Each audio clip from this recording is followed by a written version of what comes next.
नमस्कार दोस्तों। इंसान कभी गुलाम नहीं होता है, बल्कि इंसान का विचार पहले गुलाम होता है। जब इंसान का विचार गुलाम हो जाता है तो सामने वाले को बहुत बड़ा मौका मिल जाता है आपके संसाधनों पे अपना परचम लहराने का। फिर आपका विचार संसाधनों की तरफ जाता नहीं है और आप धीरे धीरे गुलामी की तरफ और नज़दीक चले जाते हैं। और जब संसाधनों पे किसी का कब्जा हो जाता है, जब उसका परचम लहरा जाता है, तो समय बीतता है और समय बीतने के साथ साथ आपका भी समय गुलामी में ऐसे घुल मिल जाता है, आपको एहसास तक नहीं हो जाता है। और आप जब तक गुलामी का एहसास करें तब तक ज़माना बदल चुका होता है। जी हाँ, सत्ता पे, संसाधन पे, शासन पे, प्रशासन पे जिसकी पकड़ होती है, कब ऐसे खेल खेल जाता है पता ही नहीं चलता है। अंग्रेजों ने और उससे पहले हमारे साथ कुछ पहले मानसिक गुलामी का दौर से हमने गुजरा है। हमने इतिहास से सबक सीखा है या नहीं सीखा है। इतिहास में कुछ हिचकिचाहट के साथ हमें सीखने का मौका तो दिया है, बट हम अलबत्ता अक्सर हम उस पेज को आगे निकल जाते हैं छोड़कर। आज सत्ता से सीधा सवाल करने का जिस मीडिया में रीढ़ की हड्डी खड़ी होनी चाहिए था, आज झुकी हुई है। कभी मीडिया ने सरकारों को ऐसे तिखे सवाल पूछा, सरकारें बदल गई। आप याद कीजिए, यूपीए का गवर्नमेंट सीएजी का रिपोर्ट आया था, स्पेक्ट्रम घोटाला, कोल घोटाला, पता नहीं कितने कितने घोटाला, सरकारें बदली थी। सीएजी के ऑडिट आर्टिकल 151 के तहत होता है और वो सरकार के कामकाज जो भी होते हैं उसमें खर्चे होते हैं, उस खर्चे का ब्यौरा होता है और उस पर बड़ा सवाल सीएजी की ऑडिट में दिखता है। अभी अप्रैल में जिस तरह सीएजी की रिपोर्ट आई है, बड़ा चौंकाने वाला है। और जो पहला झटका लग रहा है, ministry of external affairs of India जिसके मुखिया हैं एस जयशंकर, लगभग 44,000 करोड़ रुपए का सस्पेशियस बैलेंस अमाउंट देखा गया।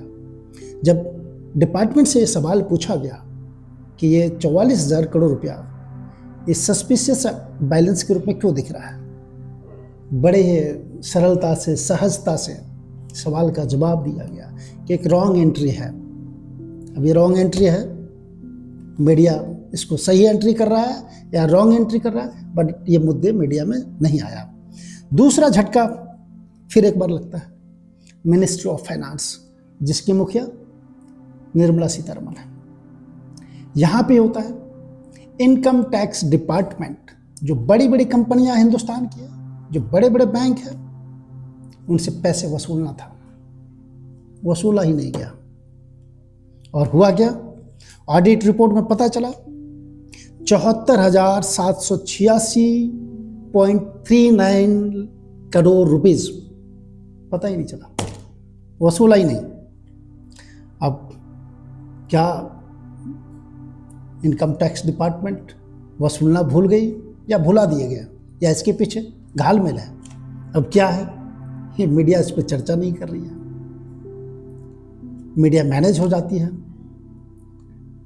या आगे पीछे हो सकता है संभावना बने मीडिया दबे जुबान में कुछ हलचल मचाए, लेकिन सत्ता से आंख में आंख डालकर सवाल करने की हिम्मत आज की डेट में मीडिया में नहीं है। तीसरा एक और झटका लगता है, जब 15 मंत्रालय और सरकारी विभाग से लगभग 54,000 करोड़ रुपए का गबन हो जाता है, निकाला जाता है, किसके नाम पे? विकास के नाम पे, और आज तक उसका कोई हिसाब नहीं है। लूट मची है, लूट खसोट हो रही है। आपने किस एवज में खर्चा किया उसका जस्टिफिकेशन तो होना चाहिए।